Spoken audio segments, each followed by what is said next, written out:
하나님은 자기 언약 백성을 절대로 버리지 않으신다라는 거예요. 하나님은 어떻게 해서든지 그 백성을 다시 돌이키고 회복시키고 다시 하나님께서 되찾으신다라는 것입니다. 온 세상의 나라들을 다 멸할지라도 내 백성은 사라지지 않을 것이다. 두려워하지 말라라고 하나님께서 말씀하신 것입니다. 이 약속이 있었기 때문에 이 약속을 붙잡고 바벨론 포로로 유브라데스 강가에서 버드나무를 보면서 그 애절한 노래를 부르고 있지만 그 마음의 중심에는 소망이 있었고 희망이 있었던 것입니다. 주여, 이 고난을 이길 수 있도록, 이 고통을 지날 수 있도록 우리에게 용기를 주십시오. 그것이 바로 하나님의 언약이고 하나님의 약속이기 때문에 그렇다라는 것입니다. 하나님은 신실하신 분이시고 하나님은 그 백성들을 끝까지 보호하시고 하나님께서 인도하시는 줄로 믿습니다. 그래서 이 노래는 슬픈 노래처럼 들리지만 계속 들으면 그 안에 그 알 수 없는 희망이 있고 알 수 없는 소망이 담겨져 있다라는 것입니다. 이런 경험이 우리 민족에게도 있었습니다. 그것이 무엇입니까? 79년 전 광복이었습니다. 1910년도 8월 29일 일본이 강제로 합병을 했습니다. 그 합병 조약문에는 이렇게 기록되어 있습니다. 동양 평화를 영구히 확보하고자 조선을 일본 제국에 합병한다. 목적이 내세운 명분이 무엇이었습니까? 동양 이 아시아의 평화를 이루기 위해서 우리는 싸우지 않고 조선과 한 나라를 이룰 것이다. 조선이 일본 제국에 합병될 것이다 라고 말하고 있는 것입니다. 조약문에는 동양의 평화를 이야기했지만 실제로 동양의 평화를 이루었습니까? 이 지역을 전쟁터로 만들었습니다. 이 지역 전체를 강탈하고 이 지역에 있는 사람들을 다 억압하고 자기의 야욕을 키웠을 뿐이다라는 것입니다. 36년 동안 우리 강토를 강탈했고 사람들을 착취해서 일본 산업을 일으켰습니다. 젊은이들을 전쟁터로 몰고 나가게 했고 희생자가 되게 했고 우리의 문화재를 뺐고 언어를 빼앗고 우리의 정신과 혼을 빼앗고 우리의 역사를 빼앗으려고 했던 것입니다. 심지어 하나님께서 마지막 희망으로 주셨던 교회마저도 그리고 그 신앙마저도 빼앗으려고 했던 것이 일제강점기였다라는 것입니다. 그런데 이 참혹한 순환 가운데 하나님께서 기가 막힌 역사를 이루셨다라는 것입니다. 1945년 8월 18일 날 옥중에 있는 신사참배를 거부한 모든 사람들을 죽이기로 이미 결정을 해놨습니다. 그리고 9월에는 교회의 모든 성도들을 방공호에 집어넣고 이 땅에 있는 교인들을 다 죽이겠다라고 계획을 세우고 있었다라는 것입니다.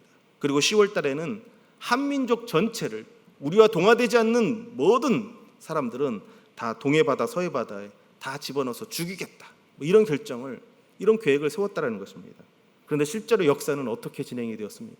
1945년 8월 15일 일본은 연합군에 의해서 무조건적인 항복을 하게 되었고 8월 17일 평양 형무소와 전국에 있는 형무소의 문이 열리고 옥중의 성도들이 자유하게 된 것입니다. 일본의 패망, 일본의 멸망을 통해서라도 믿음을 지키려고 했던 하나님의 백성들 하나님께서 살려내셨다는 것입니다. 그 모든 민족을 다 멸하고라도 너는 사라지지 않을 것이다 라고 약속하신 그 하나님의 그 약속, 너를 흩었던 그 나라들이 전부 다 사라질지라도 너는 사라지지 않을 것이다 라고 했던 그 약속의 말씀처럼 하나님께서 이 민족과 이 교회를 살리셨습니다. 그 옥중에서 믿음을 지켰던 분들이 나와서 회개 운동을 일으켰습니다. 한국교회가 다시 거룩하게 일어서야 된다. 저는 이것이 너무나도 소중한 역사라고 생각을 합니다. 1907년 평양 대부흥운동만큼 너무나도 소중한 역사라고 생각을 합니다. 그 회개운동이 있었기 때문에 한국교회를 거룩하게 하자고 하는 그 열망과 그 열정들이 있었기 때문에 오늘날의 한국교회가 저는 가능했다라고 생각을 합니다. 한국교회의 영적 미끄럼이 되었던 것, 그것이 신사참배를 거부했던 옥중 성소들이 외쳤던 회개운동, 전국 방방곡곡에서 있었던 그 기도와 그 회개의 물결들, 그것이 한국교회를 만든 겁니다. 그것이 한국교회 전체의 영적인 밑거름이 된 것입니다. 그리고 그것을 주도했던 사람들이 누굽니까? 제공교회를 세운 신사참배를 거부하고 회개운동을 이끌었던 그 주역들 제공교회라는 것입니다. 얼마나 귀한 역사입니까? 정말 한국교회에 잊혀지지 않을 정말 너무나도 소중한 유산을 만들어낸 것입니다. 그런데 오늘날 제공교회가 그 역사만을 강조해서는 안 된다는 것입니다. 그 역사만을 강조하는 것이 아니라 그 역사 속에 있는 그 정신, 그것이 강조되어야 한다는 것입니다. 그 역사를 오늘날로 그대로 가져와서 박물관에 전시하듯이 그냥 전시하는 것이 아니라 그 정신을 가지고 와서 이 시대의 또 다른 신앙운동, 이 시대의 또 다른 영적인 밑거름을 만드는 일에 우리가 쓰임받아야 되고 그 역할을 감당해야 한다는 것입니다. 역사를 기념하면 그것은 과거가 될 뿐입니다. 그러나 그 정신을 가지고 지금 있는 사람들에게, 우리 다음 세대에게 그 정신을 집어넣어주고 그 정신을 가르치면 그 역사는 현재가 되고 미래가 될 것입니다. 건물이나 기념비를 세운다고 한다면 그건 과거가 돼버리지만 지금 우리 다음 세대들에게 그것을 전할 수 있다고 한다면 그것은 미래가 될 것이고 우리의 현재가 될 것입니다. 하나님이 어떤 분인지, 그 광복의 빛이 어떤 것인지, 그것을 통해서 한국교회가 어떤 영적인 밑거름을 만들어 갔는지 그것을 다시 오늘날 다시 회복할 수 있다는 것입니다. 저와 여러분들은 역사를 기념만 하는 것이 아니라 역사를 만들어가는 사람들이 될 수 있기를 바랍니다. 우리가 오페라를 봤는데 오페라는 사실 앵콜이 허용되지 않는다고 합니다. 전체 스토리가 진행되기 때문에 중간에 앵콜을 하면 흐름이 깨집니다. 그래서 앵콜은 허용되지 않습니다. 그런데 유일하게 이 나부코의 히브리 노예들의 합창만이 앵콜이 허용된다고 한다는 것입니다. 왜 그렇습니까? 이탈리아 사람들 가슴속에 있었던 뭔가를 그들에게 던져줬기 때문에 그렇다라는 것입니다. 그 노래가 끝났을 때 바로 브라보 하고 사람들이 박수쳤던 그 환호는 그들의 가슴속에 있는 뭔가가 그대로 드러났다라는 것입니다. 이 베르디의 오페라 나부코가 작사 작곡될 때가 이탈리아가 오스트리아 제국에 의해서 통치를 받고 있던 때였습니다. 이스라엘 모든 민족들이 자유를 원했고 해방을 원하던 그때에 이 히브리 노예가 그들의 가슴속에 와 닿았던 것입니다. 자기들의 노래처럼 그것이 들렸던 것입니다. 먼 옛날 히브리인들이 그렇게 자유를 갈망했던 그 노래가 아니라 지금 이 조국에도 그것이 필요하다, 그런 마음으로 그들이 가슴으로 이 노래를 부르고 있었던 것입니다. 그래서 이 베르디의 이 노래가 이탈리아 사람들에게는 제2의 애국가라고 합니다. 애국가처럼 부른다고 한다는 것입니다. 그런데 이 나부코의 오페라를 들은 저와 여러분들이 우리 노래처럼 들리지 않습니까? 내 노래처럼 들리지 않습니까? 왜 그렇습니까? 우리도 그런 아픔을 경험한 적이 있었기 때문에, 우리도 그런 고통의 역사를 가지고 있기 때문에 이 노래가 남의 노래 같지가 않고 내 노래 같은 거예요. 우리 민족의 노래 같은 것입니다.